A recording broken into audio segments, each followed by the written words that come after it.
Hi everybody, reporting live from my brand new apartment, which is empty. And if you want to know why, you gotta go watch this video. I was so crazy that I covered my body in 91% rubbing alcohol because that's what keeps them away. And I sprinkled this powder around me like I was a sacrificial lamb. And I laid there and I was like, I fucking dare you. Like, come and eat me and die. When I moved, something pretty cool happened. I got this in the mail. Dun, dun, dun, dun, dun, dun, dun, dun, pa, pa, pa, pa. This is the 100,000 silver play button that you get when you reach 100,000 subscribers on YouTube, which I hit that milestone in May of 2016, which is a couple months ago. It was really exciting time for me, and so I wanted to share with you guys my journey of how I got to 100,000 really in the matter of 6 months, to be honest. When I started to really focus on this formula, that's when I saw my channel grow exponentially, and I want you guys to have this information so hopefully you can use it on your own YouTube journey. So the first thing is consistency, and then it is collaborations, and finally it is community, but really it should be community first. But I want to talk about consistency off the bat because this is truly the hardest one. When I first started my channel and I started focusing on it in around September or so, and I was uploading videos sometimes twice a week, those videos were getting 1,500 views, 2,000 views, and mind you, my channel had been up for a while, so this isn't like my first video ever. Here's the thing. I think a lot of people say they are afraid of success. I actually really hate that phrase, like, oh, I don't want to try because I'm just afraid of succeeding. I think what you're really afraid of is trying your hardest and then realizing you're not good enough. People don't try their best because if they don't try their best, they always had that excuse that, well, I never really tried anyways. And so that was really an example for me of when I actually put all my eggs in the YouTube basket in the fall. That's when I was like, oh, it's not because I don't upload that often that I don't have views. People just don't really find me that appealing right now. And that was a hard time, but I had to remain consistent through that. No matter what your view count is at any given time, you have to keep creating and uploading content. People start to really pay attention and show up for you when you show up for yourself. So keep making videos. Here's a tip that I did in the beginning, and I'm gonna admit to it. I bought views just to make myself more comfortable in sharing my videos, my family and my friends particularly, especially my more popular YouTube friends, or to draw collaborations in. I bought YouTube views off the top in the beginning just to beef things up a bit because 1,000 looks ridiculous, but 12,000 is, that might be okay. And it's only about 40 bucks for that extra 10,000 views. Now, mind you, this is not a sustainable formula because if you don't have the money like that to keep buying views, it can really start to cost a lot. But if you just need the little bit of boost in the beginning, I suggest that as a way just to keep yourself going. The second thing I want to talk about, which is really my story, is collaborations. Collaborations are so important because you're drawing a popular person or thing or topic into a not so popular thing, person, or topic. And when you combine those two together, there's a small trickle effect. Here's the secret to collaborations with bigger channels.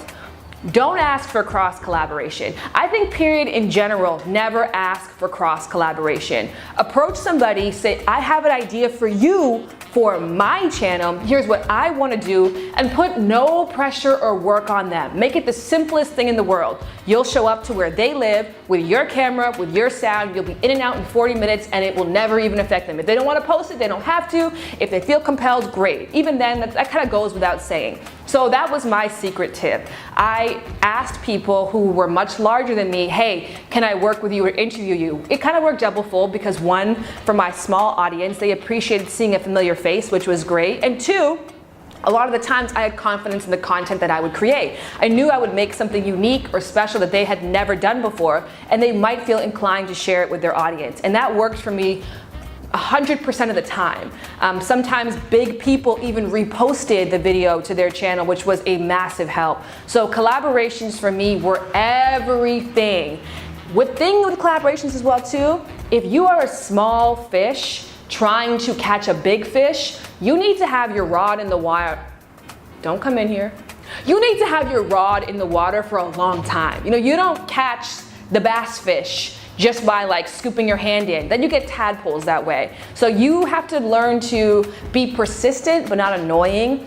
For me, I had to realize that a lot of people I had to see several times. Like I would ask them to collab and they'd be like, yeah, for sure, but then I'd would never hear from them. I'd have to see them at another event and then another event. But just being patient that this is a numbers game. That is the name of the game of YouTube. Like it or love it, or leave it if you don't like it or love it. But if you don't have what somebody else has, they're not as compelled. So you have to give patience for that process. I also think in collaborations, there's some dignity to be had in there as well too. I had a recent experience with a girl from a different country who had a very similar, her channel's also about sex. And she hit me up like, hey, I'm coming to VidCon, let's collab.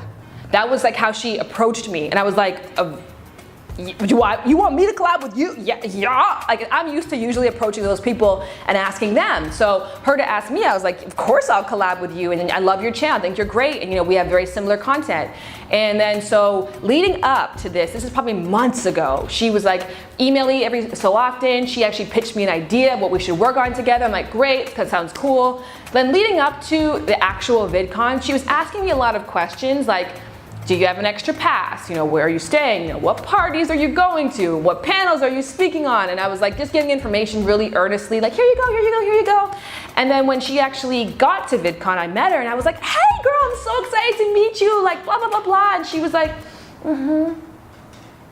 And you're like, that happens a lot in YouTube. People have really big personalities. Here, you meet them in person and they're like, here. So I was like, okay, you're just reserved, that's fine. And so we're sitting and talking and she was like, I'm here, but it doesn't really make a lot of sense for me to be here because my channel's growing so fast on its own. I'm already exponentially growing faster than other people. And so I don't really need to collab with other people. So I don't really know I'm at VidCon. And even as a joke, because I couldn't even fathom that this was happening. I was like, oh yeah, girl, but we're still collabing, right? And she was like, maybe if it makes sense for my channel, I have to think about it. I have a busy week here. Didn't you message me? And so after that, I was just like, I just felt really weirded out. She kept asking me for stuff about parties and everything else. I think she caught that my energy around her was different. And so she emailed me like, well, hey, we can collab on your channel. I don't really have an idea for mine, maybe in the future, but we can start off by working on yours. And a part of me was like, should I do it just to do it? Because she's got big numbers and I love her work and I respect her content. And then I was like, nah. There's a certain bar. We all get it that it's a numbers-driven game, but you have to also learn to love being on YouTube, and you won't love it if you work with people who make you feel like that. And so I decided to let that go. I'm actually gonna email that person and tell them exactly how I felt, because I think it's important that people know how they come across. Sometimes they didn't even intend that to happen. I could have the story completely misconstrued. But that's an example of a collaboration that I had to let go. Sometimes you're gonna be reaching out to people with all the right formulas. You're gonna be approaching them to work on your channel, making it as simple as possible for them, buying them a meal, saying, hey, I'll take you to lunch afterwards, whatever it takes. When you do that and the person still makes you feel like less, you can make the choice to take the higher road. And even if your climb is a little bit slower, I believe me, your stamina will be a lot greater because you can get burnt out by all the bullshit all up in this URL world. Okay, so we talked about consistency, we talked about collaborations, and now I want to talk about community. My mom gave me this amazing quote. My mom said that if you throw a seminar for 3,000 people and you book out a grand hall to do it, and then the day comes to the seminar and 5 people show up in the front row, are you gonna spend the entire seminar staring at the back door, waiting for the other 2,995 people to show up? Or are you gonna give all your attention to those 5 people so that they tell 5 more people who show up next time and they have a good experience and they have value for their buck? The natural tendency is to stare at the door the whole time, to be like, but who else is there anyone behind you? But the reality is you have to give your all for who shows up for you. And community has been, for me, what has made my YouTube experience all that more worthwhile. I've said this time and time again on comments. Even though I have a very small community, I think I've gathered a collection of smart, intelligent, forward-thinking, thought-provoking, beautiful people who I genuinely consider to be friends. Whenever I meet my fans, my supporters, I hate the word fans, it's so stupid. Whenever I meet my co-workers, in life, I always feel like we are people who would be friends for real. Like, we create and we collect like minds. So birds of a feather flock together. So treat your YouTube subscribers as a community. Comment back. Share their stuff. Retweet when they say nice things to you. Do whatever you can possible in all your different social media forums to communicate and to connect with them, to create a sense of community.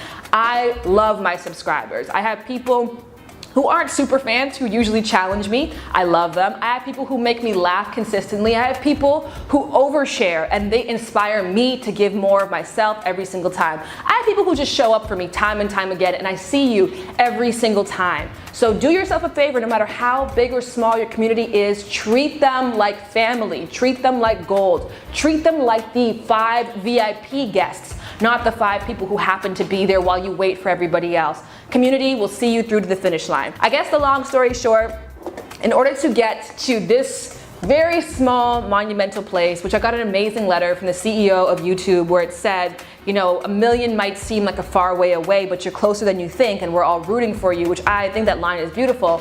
But I do feel that. I feel using the tools that got you here in the first place, that's what's important. Whatever has gotten you to where you are on YouTube, don't neglect those tools. If that has been sharing on Facebook, you know, making sure that your friends and family are updated on what you're doing, whatever it is that you've been doing thus far, don't let go of that. But don't be afraid to try and adopt new things. And don't be afraid to reach out to brand new people.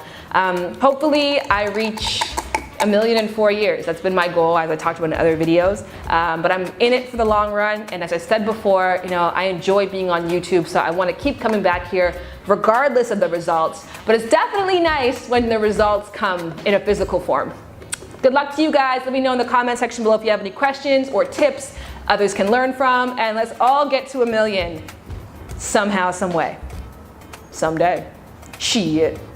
And that right there is the whole kit and caboodle. There's gonna be more content coming from me every Sunday. You can expect a new video, and then on Wednesday you're gonna get another video. In addition, you're gonna get a Facebook live stream. I couldn't do the accent much longer, I'm sorry. Facebook live stream is on Wednesday night where we can connect in person. Of course, you can still request counseling services, especially now that I'm back on the ball, and you can expect other cool things from me. On Thursdays, I should mention, I do a show called Parcel, which I sell whatever it is that I'm wearing that day. In addition, I also talk about whatever sales are online that I find are super dope. So go in the info box again if you guys want to see me. If you're just chilling at your desk on a Thursday morning, like, hey, what's Shannon up to? Like, I might be Facebook live streaming there as well too.